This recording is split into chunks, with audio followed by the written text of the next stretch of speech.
আমরা আজকে গ্রামের বাড়িতে আসছি। আমাদের গ্রামের বাড়ি, আসেন একটু গ্রামের বাড়িটা একটু দেখাই। এটা আমার ছোটো ভাইয়ের বাড়ি, এটা আমার এক ভাইয়ের বাড়ি, তারপরে এটা আমাদের বাড়িটা আর কি সম্পূর্ণ। হ্যাঁ, তো এই যে এই দেওয়ালটা আছে, যে এই দেওয়ালটা হচ্ছে আমার দাদার আমলের, পুরানা। আমার এই বাড়ির নাম হচ্ছে ডেপুটি বাড়ি বলে আর কি, অধিকাংশ লোকে বলে ডেপুটি বাড়ি। মানে ওই ব্রিটিশ আমলে যখন প্রথম চাকরি পাইছিলেন আমার দাদা, সেটা ছিল ডেপুটি ম্যাজিস্ট্রেট। তখন থেকে এই বাড়িটা গালিমপুর ইউনিয়নে নবাবগঞ্জ থানার মধ্যে একটাই মাত্র ডেপুটি বাড়ি, ডেপুটি বাড়ি এটা আর কি বলে। এই যে দেওয়ালটা আমরা 80 বছর আগের হবে আর কি। তো যে এই সম্পূর্ণ বাড়িটা ওই পর্যন্ত, ওই কর্নার পর্যন্ত আমাদের এই বাড়িটা। আসেন আপনাদের একটু ভিতরের অংশ দেখাই। এই যে ভিতরের আমাদের বাড়ির অংশটা কেমন, এখন অবশ্য বাড়িতে কেউ থাকে না, অনেকটা পরিত্যক্ত বাড়ির মতো। আমাদের ওই যে পারিবারিক গোরস্থান, ওই যে ওখানে দেখা যাচ্ছে দেওয়াল দেওয়া, ওখানে আমাদের পারিবারিক গোরস্থান, আমাদের আত্মীয় স্বজনের সবার করে এখানে আছে। তারপরে এই যে এটা সম্পূর্ণটা এই দিকের থেকে দেখা দিচ্ছে, এই সম্পূর্ণ আমাদের বাড়ির যে ফলের বাগান এবং অন্যান্য গাছপালা এখানে হয়েছে। কিন্তু কেউ বাড়িতে থাকে না বিধায় মানে বাড়িটা অতটা পরিষ্কার পরিচ্ছন্ন করা হয়নি। তারপরে এই দেখেন এখানে অনেক ফলের গাছ এখনো আছে। হ্যাঁ, এই যে আমাদের পিস ফল গাছ, লিচু গাছ,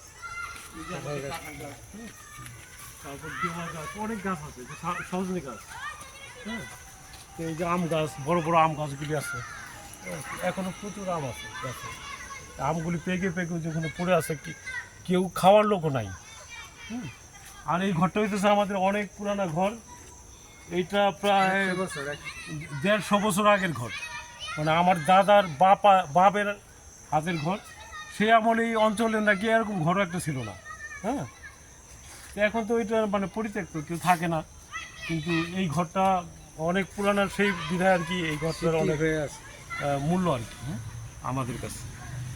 যাই হোক, এই যে দেখেন এই যে কাঁঠাল, এই কাঁঠাল গাছটার বয়স 150-র উপর, 200 বছর বয়স।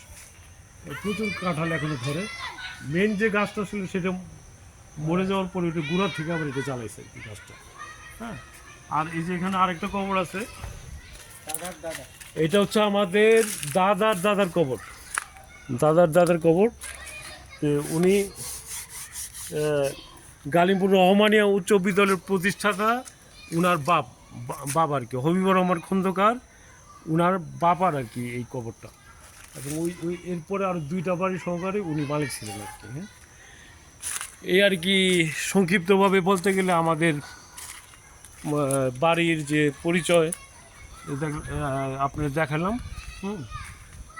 এখানে আরও অনেক গাছ আছে, আতা ফল গাছ, তারপর বেল গাছ, এটা সেটা অনেক ফলের গাছ, নারকেল গাছ, আরও বহু গাছ। এর আগে আরও অনেক গাছ ছিল, খেজুর গাছও ছিল এরকম।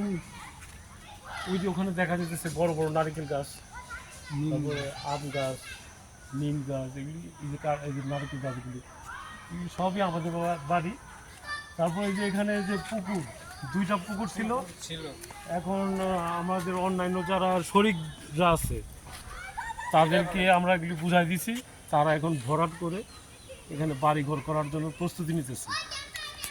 এই আর কি বর্তমান অবস্থা। তো আমি সংক্ষিপ্তভাবে আপনাদেরকে বললাম। এখানে এখনও আমাদের এই গ্রামে এক ভাই থাকে, 3 ভাই থাকে, এক ভাই ওখানে থাকে, আরেক ভাই ওখানে, 3 ভাই থাকে, ছোট ভাই, আর এখানে থাকে ছোট ভাই। এভাবে 3 ভাই আর কি বর্তমানে আসা যাওয়া করে কিংবা রেগুলার থাকে। হ্যাঁ, এইভাবে চলছে। তো বন্ধুরা, আজকের ভিডিও আর দীর্ঘায়িত করতেছি না। হ্যাঁ, আজকের মতো এখানে শেষ করছি। সবাই ভালো থাকবেন, আল্লাহ হাফেজ।